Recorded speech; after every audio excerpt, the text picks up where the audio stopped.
Senhores seguidores, nós temos o prazer aqui hoje de entrevistar o Dr. Ademar Rigueira, reconhecidamente um expoente na advocacia criminal de Pernambuco e do Brasil, atua em casos emblemáticos, em grandes operações. É um homem que vocês jovens que estão começando devem usar como parâmetro para se dar bem na profissão. E aí eu começo por aí, doutor. Qual o segredo de chegar no auge da carreira? Para quem começa, para esses neófitos jurídicos, para quem está querendo, o que é que devem fazer, o que é que não devem? Eu acho que, primeiro, agradecer o convite, né? Eu tenho acompanhado, né, nas redes sociais, eu tenho acompanhado como isso tem surtido resultado, como as pessoas têm se interessado, acompanhado, né? Mas enfim, a advocacia criminal, eu acho que para quem está começando, ela precisa ter, são duas vertentes que eu acho fundamental. Primeiro, vocação. Né? A advocacia, como toda profissão, as pessoas tendem sempre a procurar aquilo que está na moda, ou aquilo que rende mais, que pode dar uma condição financeira mais rápida. Tudo hoje é muito dinâmico. Então, eu me lembro que na minha época de faculdade estava muito na moda a questão da advocacia tributária. A advocacia tributária era o mote a grande novidade na questão do imediatismo financeiro, não é? Era a repercussão financeira. E a advocacia criminal não. A advocacia criminal era ainda aquela coisa latente dos pequenos escritórios, a grande dificuldade financeira. Mas eu acho que a pessoa tem que ter a vocação. Eu entrei na faculdade com a cabeça voltada para a advocacia criminal.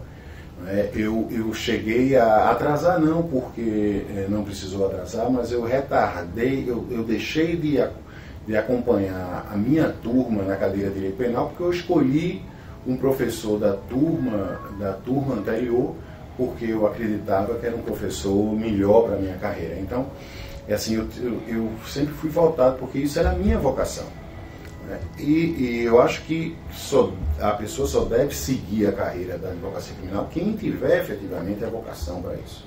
Quem não tiver, procure a área que tem vocação. Hoje a advocacia criminal está muito em evidência, né? Até por causa da própria Lava Jato, dessa mudança que o Brasil está vivendo, né? Que nós nos deparamos, mas não vamos seguir por aí. Não vamos seguir porque a advocacia criminal ela veio à tona nessa discussão, se viu os advogados começando a estar mais em evidência, advogados com fama de milionários, de ricos, etc. Eu acho que tem que ter vocação para isso. E o segundo ponto é a perseverança. Eu acho que talvez das carreiras dentro da advocacia, a advocacia criminal ela seja a mais árida, né, para o advogado que está começando, onde se tem as maiores dificuldades, onde se tem que se preparar mais, se ter mais tranquilidade no exercício. Então tem que ter a perseverança, tem que ter calma para se alcançar os objetivos. Então eu acho que vocação e perseverança são os dois conselhos que eu posso dar para o advogado que está iniciando. Doutor, a advocacia criminal não é profissão para aventureiros, o senhor terminou de dizer, tem que ter coragem, muita ética, muita perseverança, e nós estamos vivenciando um momento que há uma mudança muito grande na legislação, na espinha dorsal do direito penal, processual penal, enfim. E como o senhor se deparou com essa 13.964, essa lei que cria juiz de garantia, muda de sistema inquisitivo para sistema acusatório? Como o senhor viu? Acho que você colocou muito bem. Nós vamos ter uma mudança radical da forma de se ver a advocacia criminal, da forma de atuação do advogado criminal. A partir da Lava Jato, nós já tínhamos uma mudança, me parece uma mudança substancial na atuação do advogado. Eu costumava dizer que nós tínhamos um parâmetro da advocacia que mudou muito. nós estávamos acostumados por exemplo, num inquérito policial, e você sabe muito bem que nós tínhamos um certo clichê de que o inquérito deixa o Ministério Público produzir a prova, e vamos, quando essa prova for formada, durante a instrução a gente vai rebater, ou não vamos adiantar a prova da defesa para que o Ministério Público já não rebata. Tal. Essa era a linha que os advogados se acostumaram a adotar. Isso, durante a própria Lava Jato, né, com uma atuação mais incisiva do Ministério Público, isso mudou. Nós começamos a ver que esse tipo de atuação era extremamente prejudicial aos acusados. E nós tínhamos que ter uma atuação mais incisiva na própria formação da prova. Né? O advogado que esperasse o Ministério Público produzir a prova, ele estava prejudicando o cliente. Nós teríamos que contraditar, não é? Mesmo que alguns delegados ou o próprio Ministério Público tivessem uma visão ainda inquisitorial do inquérito, nós teríamos que produzir ou tentar produzir ou contraditar imediatamente essa prova, sob pena de que aquele inquérito, quando chegasse nas mãos do juiz, nós não pudéssemos mais fazer nada, ou seja, já houvesse um convencimento, né, consolidado da prova. Então, essa é uma visão que nós já tínhamos, né? E agora, me parece que o sistema acusatório, né, consolida isso definitivamente. Né? Primeiro que consolida de forma processual, de forma legal. Né? O advogado hoje vai ter que efetivamente estar presente no inquérito, vai ter que produzir a prova, vai ter que estar acompanhando o dia a dia do inquérito e do processo também. Né? Me parece que agora o juiz passa a ter uma função muito mais de decisão, não é? E praticamente uma posição realmente de inércia no processo. E isso muda substancialmente. Né? A produção de prova desaparece do juiz para estar nas mãos do Ministério Público e do advogado na mão das partes. Doutor, aí eu acho que a gente começa a ter de volta o nosso juiz imparcial. Claro. Que eu acho que era um pleito da advocacia criminal, muito bem encampado por doutor, até o presidente da Abracrim. E aí era isso que eu queria perguntar. O senhor já foi presidente da OAB, conselheiro federal, e há também uma onda muito grande de associativismo. Hoje algumas entidades surgindo aí, Unacrim, Abracrim. Como o senhor enxerga esses movimentos associativos? Eu acho, principalmente na nossa área, na área da advocacia criminal, acho fundamental. Eu tive a honra de ser presidente da Ordem, conselheiro federal, voltei agora, né? Agora retorno ao Conselho Federal novamente, com muita honra. Estou na comissão sou vice-presidente da Comissão Nacional de Direito e Defesa, e isso é fundamental. Eu acho que nesse momento, né, de mudança, toda mudança gera uma dificuldade extrema para a advocacia. Nós vamos enfrentar aí, com essa lei, dificuldades extremas. Né? Até que os juízes se adaptem a essa nova sistemática processual, nós vamos ter vários embates aí. E aí essa forma de nos associarmos, não só nos associarmos para que haja uma discussão acadêmica, isso é fundamental, mas também nos associarmos para que a advocacia criminal se fortaleça, isso é fundamental, para que tenhamos um apoio institucional em todos esses embates. Então, instituições como a Abracrim, instituições como a Unacrim em Pernambuco, como a OAB, são fundamentais nessa luta que nós vamos enfrentar. Imagino que agora nós vamos ter que ter um entendimento que, imagina um juiz que não vai poder mais perguntar ao testemunha. Verdade. Verdade. Porque me parece que, apesar de que a lei nova não traga explicitamente determinadas situações, me parece que pela nova sistemática o juiz estaria impedido de, inclusive, participar de qualquer produção de prova. Qualquer produção, inclusive do próprio interrogatório do réu. É verdade. Né? E eu teve um colega de São Paulo que foi muito feliz quando ele disse que os verdadeiros fiscais da lei somos nós, advogados. Porque os grandes avanços, as grandes coisas, nós é que vamos ter que fiscalizar, porque senão não se consolidam. E aí a pergunta que todos nós estamos angustiados, porque a lei só entra em vigor dia 23, essa lei vai pegar, como a gente diz, vai vigorar mesmo, doutor? Você acha que ela vai... Nós vamos ter que... Existem já algumas ADIs propostas, né? O Conselho Federal já ingressou como amicus curiae em algumas para contraditar algumas posições, né, que já foram de alguns partidos políticos, da MB, né? Há uma interpretação completamente desvirtuada até, né, da própria lei. Nós estamos vendo, por exemplo, o juiz de garantias, pessoas falando, né, inclusive juristas, né, juristas tradicionais aqui em Pernambuco. Eu vi entrevista eu vou nominar porque isso é público, de Zé Paulo Cavalcante criticando o juiz de garantias. Isso me parece um absurdo tão grande, porque talvez dessa lei o juiz de garantias seja a grande inovação em prol do exercício da ampla defesa. Né? Então, causa realmente muita estranheza, ou talvez seja por puro desconhecimento, né, da lei, que alguém critique o juiz de garantias.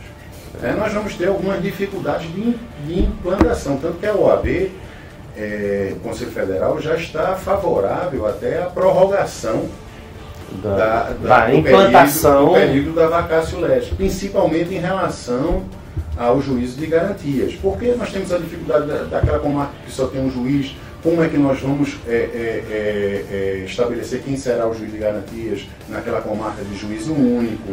Não é? A OAB, inclusive, trouxe já propostas para isso. Né? Nós já temos uma proposta já firmada para essas circunstâncias todas, mas isso leva um tempo de adaptação. Mas dizer que isso não é bom, né? Isso cria uma isenção, né, que faltava. Um juiz que estabelecia que deferia uma busca e apreensão, que deferia uma prisão provisória, uma prisão preventiva, uma interceptação, que participava na produção da prova, que havia uma interlocução com a autoridade policial, com o Ministério Público na formação da prova. Era o mesmo juiz que participava da instrução, que participava da repetição da prova que foi produzida no inquérito, do qual ele foi partícipe. Ou seja, não havia uma isenção, não havia isenção alguma. Nós já sabíamos que um juiz de uma grande operação, ele iria condenar. Nós estávamos preparando uma prova para o tribunal e não para aquele juiz. Agora o juiz da garantia acabou isso tudo. Nós vamos ter a produção de uma prova, nós vamos ter outro juiz para julgar. E uma grande novidade, né? Uma grande novidade. As provas só serão encaminhadas para o juízo, as provas que não sejam irrepetíveis. Verdade. Então, os depoimentos prestados no inquérito policial servirão de convencimento ao juiz de garantias para o recebimento da denúncia. Mas não mais para o convencimento do Ministério Público para o oferecimento da denúncia. Mas essas provas não serão sequer encaminhadas para o juiz da instrução, porque são provas, a não ser que sejam testemunhos, por exemplo, de uma pessoa que faleceu. Verdade. Né? E mesmo assim, né, é uma prova que deveria, ou que deverá, como ela não pode ser submetida ao contraditório, né, ela não teria a força. Mas enfim, são muitas novidades. Né? Muitas novidades, e o senhor está trazendo aí esclarecimentos e aí questões até de ordem prática para... a gente pode passar aqui o dia todo falando das novidades, mas eu fiquei muito feliz quando eu li um dispositivo que dizia o seguinte: declarada a ilicitude de uma prova, o juiz que produzir aquela prova não poderá mais participar, proferir sentença nem participar do acordo. Então você veja a situação: um juiz que deferiu irregularmente uma interceptação telefônica que o tribunal reconhece como por falta de fundamentação, que reconhece a ilicitude dessa prova. Então ele tomou conhecimento daquela interceptação, do conteúdo dela. Antigamente o tribunal anulava, mandava retirar, mas o juiz tinha conhecimento daquilo. Então isso afetava sobremaneira a própria isenção do juiz na hora do julgamento. Agora, declarada a ilicitude de qualquer prova que o juiz tenha participado, não é do juiz de garantia, porque será outro juiz, Mas do próprio juízo de instrução, do juiz da instrução, ele não poderá mais proferir a sentença. Nós fomos surpreendidos, amanhece dia 25 a publicação, a lei é de 24 de dezembro, e meio que na contramão, o momento político, o fato do ministro Sérgio Moro ter ido para lá, e aí o pacote hoje começa a se chamar anti-Moro. Vê que negócio. Eu acho que o senhor foi um dos que sofreu, porque a advocacia criminal, quando nós defendemos os clientes, começam meio que estigmatizar. Não estigmatiza o médico que atende, o taxista que transporta um réu, mas o advogado, as pessoas começam meio que a misturar, quando eu acho que é a profissão mais nobre que tem, porque nós somos a última barreira, às vezes a última esperança de quem está ali sendo injustamente acusado. E todos esses avanços, eles ainda se corroboraram com a lei de abuso de autoridade. Pela primeira vez nós vamos ter uma lei que pune o descumprimento de nossas prerrogativas, né? Talvez um dos grandes avanços da luta da OAB, né? Então nós temos muito que comemorar. Aliás, isso é uma verdade, né? Todas as vezes eu cansei de participar de debates, né? E às vezes nós somos extremamente mal interpretados e, como você disse, às vezes a gente se coloca contra a opinião pública, né? E eu acho que a função do advogado é ser contra-majoritário mesmo, né? As pessoas, e eu até entendo, as pessoas querem uma luta nacional contra a corrupção, né? A gente não pode dizer ninguém pode dizer que é contra a Lava Jato, porque a Lava Jato, numa situação macro, que é a luta contra essa coisa perversa que é a institucionalização da corrupção no país. Claro que não. Nenhum advogado é contra isso, né? Nós defendemos as garantias dos acusados. Nós queremos que aquele acusado tenha direito à defesa, né? Que ele possa se defender da melhor forma possível, né? Ninguém está defendendo o direito dele de ser corrupto, longe disso, né? Mas se existe uma acusação, ele precisa se defender. E quando a gente se coloca contra uma lei abusiva, um projeto de lei abusiva, as pessoas tendem a interpretar como se nós fôssemos a favor da corrupção, ou como se nós estivéssemos trazendo aquela informação porque nós somos defensores de corruptos, ou somos advogados de corruptos. Não, as pessoas têm que entender que nós estamos falando aquilo porque primeiro nós defendemos o direito do cidadão. Isso é que é fundamental, porque um dia nós estamos defendendo o corrupto, outro dia nós estamos defendendo ele próprio, aquela pessoa que está nos questionando, nos criticando, né?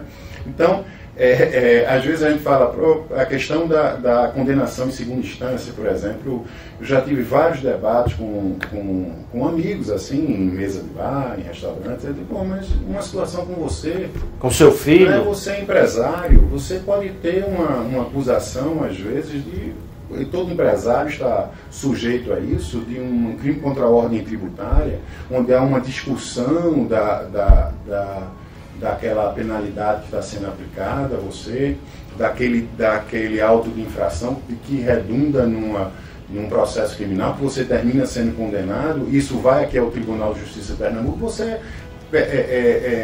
às vezes até uma decisão injusta, que pode ser reformada, o que na grande maioria das vezes, principalmente, nós temos isso mapeado aqui, na grande maioria das vezes que nós temos casos aqui, há uma redução da pena, há uma nulidade, há uma absolvição, ou há uma redução da pena que sai de uma pena privativa de liberdade para uma pena de prestação de serviço, né, uma pena abaixo de 4 anos. Então a gente coloca, imagina uma situação dessa, você tem que cumprir pena, não é? Tem que cumprir pena até que o STJ, a grande maioria do STJ, né, que são os casos onde há realmente uma aplicabilidade maior, uma redução, enfim. Imagina uma situação que você tem que esperar 2 anos, porque se fala, não, mas é a impunidade porque o STJ passa 2 anos para julgar um recurso especial. Imagina a situação oposta. O inverso. A pessoa está cumprindo pena, passar 2 anos e ver a sua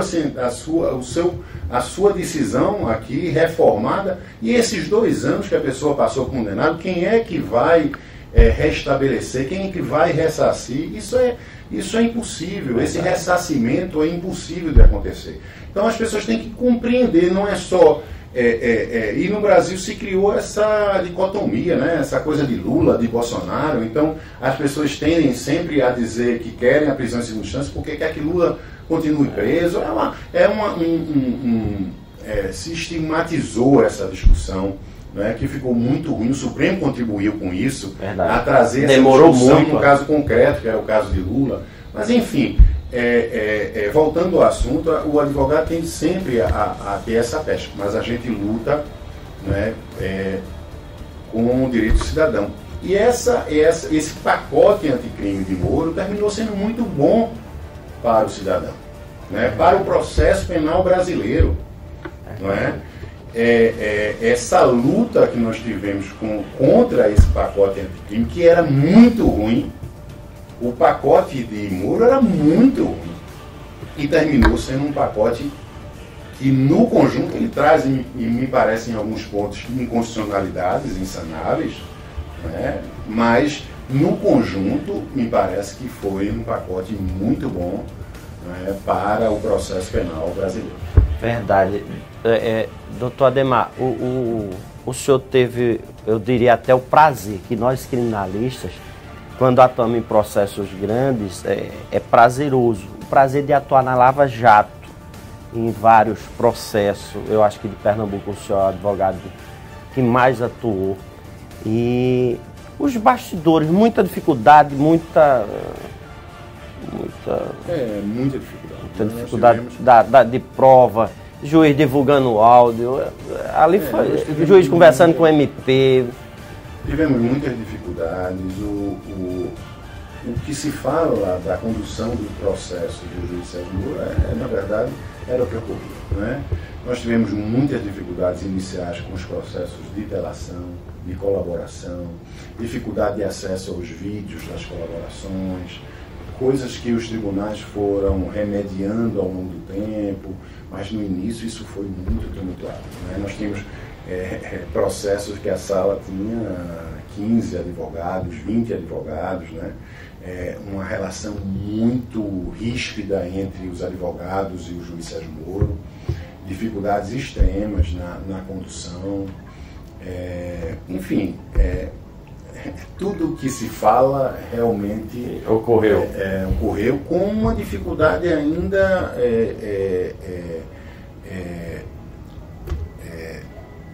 acrescida com a postura do tribunal, né?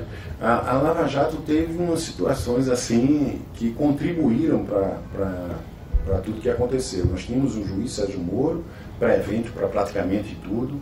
O Supremo convalidou essa competência alargada, praticamente universal, do juiz Sérgio Moro, né? Se criou uma aberração, né, na interpretação da própria prevenção do juiz Sérgio Moro para tudo. E ele passou a ser prevento. A partir da prevenção dele, o tribunal também estabeleceu uma prevenção para tudo, e era uma turma extremamente conservadora. Uma turma que tinha sido formada no tribunal com praticamente dois desembargadores recém-ingressos no tribunal, com um desembargador que era o mais conservador da turma anterior. Veja a situação que se criou. Por sua vez, a prevenção no STJ se deu na quinta turma, que era a turma mais conservadora, com o ministro mais conservador, que era o ministro Félix Fischer. Enfim, as coisas, a Lava Jato, aí se diz, não, mas as decisões do juiz Sérgio Moro foram sendo mantidas, às vezes mais agravadas, né, pelas instâncias superiores. Mas ninguém analisou como se deu essa escada, né, até chegar no Supremo. E aí o Supremo passou a ser, para a opinião pública, o grande vilão, Né? E quem se colocava contra a Lava Jato e contra esses posicionamentos que foram sendo formados pelo juiz Sérgio Moro, pelo Tribunal da Quarta Região, pela quinta turma do STJ, passou a ser o grande vilão, não é? Passou a ser os juízes contra, os juízes a favor da corrupção no país, né? Como foi o ministro Gilmar Mendes, Lewandowski, e mais uma vez, primeiro eram os partidários, né? Lewandowski, Toffoli, porque tinha uma ligação, né, com Lula. Depois passaram a ser os ministros corruptos. Você vê que era uma situação na opinião pública. Mas eu acho que é isso. Primeiro, advogado e juiz tem que ser contra-majoritário, porque não pode ser levado pela opinião pública. Pela opinião pública. Doutor, vamos só fazer o seguinte, como tem muita gente que se espelha, e outra coisa, é uma coisa que eu tento aproximar, eu tento humanizar. Doutor Ademar Rigueira, quando os seguidores estão vendo lá, os recém-formados, eles estão buscando sempre inspiração. Vamos dizer que o senhor está começando a carreira. O que é que o senhor faria hoje e o que é que o senhor não faria? Eu acho que eu repetiria muito o que eu fiz, tá? Eu acho que hoje nós temos uma situação que eu não tive, né? Que é muito bom, né? Que é esse acesso à informação. Né? Nós estamos aqui discutindo uma lei nova, que se nós formos à internet, nós vamos ter acesso a uma gama de informações. Eu sou da época que nós ainda pesquisávamos... Do IOB, né? Era que chegava aqueles... A jurisprudência, nós recebíamos aqueles encartes que eram julgados de 3 meses atrás, de 4 meses atrás. Hoje julgou, a gente está tendo acesso. Né? A gente tem acesso praticamente simultâneo aos julgamentos no Supremo e no STJ. Então, nós temos essa informação é rápida. Então, o advogado se acostumou a essa rapidez das coisas, que a gente não tinha na época da gente, né? Que nós não tivemos isso. Mas, assim, eu acho que, independente dessa gama de informações, dessa rapidez, eu acho que o advogado precisa ter mais calma. O advogado que se forma precisa ter mais calma. Eu acho que o retorno financeiro é fruto da paciência também. Né? Paciência também. Eu vejo hoje advogados muito bons, advogados que mas assim, com muita precipitação. Né? Com muita precipitação. Eu fui estagiário de um escritório até que muito me honrou, do falecido Gilberto Marques, né? Que era um grande advogado. Lógico que nós tínhamos uma advocacia totalmente diferente, advogado estagiário, né? Não era... Hoje nós temos aqui 15, 16 advogados no nosso escritório. É uma coisa totalmente diferente do que era na época. Mas eu fui estagiário o tempo todo, depois me formei, ainda tentei montar um escritório com os amigos, mas logo depois fui trabalhar também com o falecido Lúcio Jatobá. Passei um grande tempo trabalhando com o Lúcio para, a partir desse trabalho, formar um escritório, sair. Ou seja, esse aprendizado é fundamental, não é? Esse aprendizado, ter calma com isso. Passo a passo, passo a passo, né? Passo a passo. Passo a passo. Essa experiência no dia a dia da advocacia criminal, por mais que o advogado tenha conteúdo, a advocacia criminal trabalha no dia a dia, ela é subjetiva, ela trabalha o sentimento do julgador também na causa. O advogado tem que compreender qual é o sentimento também de quem está julgando, né? Porque é diferente do juiz civil, né? O juiz civil, ele é praticamente matemático, né? É diferente da nossa área. Então, e a experiência nesse ponto conta, isso é fundamental. Então, que o advogado trilha, eu acho que cada dia mais, isso a gente nota, né, aqui no escritório, cada dia mais eu tenho recebido jovens mais preparados. Isso é claro, é palpável. Cada dia que que entra um advogado aqui, nós estamos vendo que eles estão vindo mais preparados e mais ansiosos também. Verdade. mais ansiosos. Então, é controlar um pouquinho essa ansiedade, que eu acho que nós vamos ter, assim, brevemente, grandes advogados aqui no Nordeste. Ontem nós tivemos uma palestra com o Jader Marques, que é de uma escola de criminalista lá do Rio Grande do Sul, e ele falava um ponto interessante. Ele dizia assim, que nós precisamos conhecer a nós mesmos e também cuidar da gente. Muitas vezes a gente deixa de fazer o que a gente, os hobbies que nós gostamos, nós partimos para o sedentarismo, nós não cuidamos de nós para poder depois cuidarmos do processo. Aí eu pergunto ao senhor, ainda está criando cavalo, ainda tem a paixão por cavalo? Eu acho que tem que ter isso tudo. Tem que ter isso tudo. Tem que ter, senão a advocacia nossa é muito pesada, né? Nós participamos também de toda essa angústia do sofrimento das pessoas. Né? Um advogado que diz que consegue se afastar completamente da dor, do sofrimento, da angústia do seu cliente, ele pode ser tudo menos advogado criminal. O advogado criminal que não se angustia, por exemplo, com a prisão e com a dor dos familiares, esse esqueça, vá procurar outro caminho, mas não seja advogado criminal. Então, isso é pesado para a gente. Nós carregamos isso tudo. Então, a gente tem que ter nosso hobby, temos que esquecer um pouquinho isso nos fins de semana, temos que nos dedicar à família, né? Porque senão nós terminamos... perdi recentemente aí alguns colegas, né? Verdade. Fruto disso aí, o próprio Gilberto Marques aí, fruto grande... dessas angústias, né? Doutor, e um bom vinho? Uma dica aí para nossos seguidores, o senhor que é um expert em vinho aí. Eu digo sempre que eu sou um bom bebedor.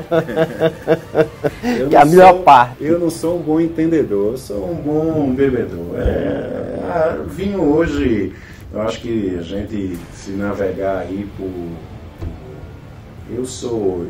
Hoje eu sou um bebedor muito dos vinhos portugueses. Até por uma influência muito grande dos espanhóis, mas eu tenho uma influência muito grande de um grande amigo, né, que é Licínio da Casa dos Rios, que é um grande amigo meu, e eu terminei sendo muito influenciado por isso, né. Mas assim, eu navego por todas as áreas, mas eu sou mais bebedor do que entendedor de vinho. Eu convivo com grandes amigos que entendem, né. Mas assim, o conselho que eu posso dar em termos de vinho é que, quando a pessoa não entender bem e vier o cardápio, peça um português que ele não vai errar. Não vai errar, vai dizer certo. Senhores seguidores, eu acho que a gente teve o deleite de ouvir o doutor Ademar aqui falar de uma maneira extremamente tranquila, abordar todos os pontos. Doutor, só tenho a agradecer ao senhor. Quem agradece? De nos receber, de falar, principalmente para esses jovens seguidores que estão aí começando. Que Deus continue abençoando o senhor grandemente sua carreira. O senhor faz um trabalho bonito, trabalho vitorioso, acima de tudo vitorioso, que a advocacia também é resultado. A gente às vezes não tem isso, mas a nossa luta é essa. E a gente sabe que o que o senhor defende é sempre as garantias constitucionais do cidadão. Então, os parabéns, o reconhecimento, e o senhor representa tudo que o orgulho de ser criminalista encampa, que é essa luta da gente, doutor. Muito obrigado, eu sempre repito que realmente, né, o bom criminalista, ele precisa se orgulhar da profissão, né? Apesar de tudo isso, de todas essas dificuldades que nós colocamos aqui, né, das incompreensões naturais, nós precisamos nos orgulhar, né? O bom criminalista, ele é orgulhoso por natureza, orgulhoso da profissão.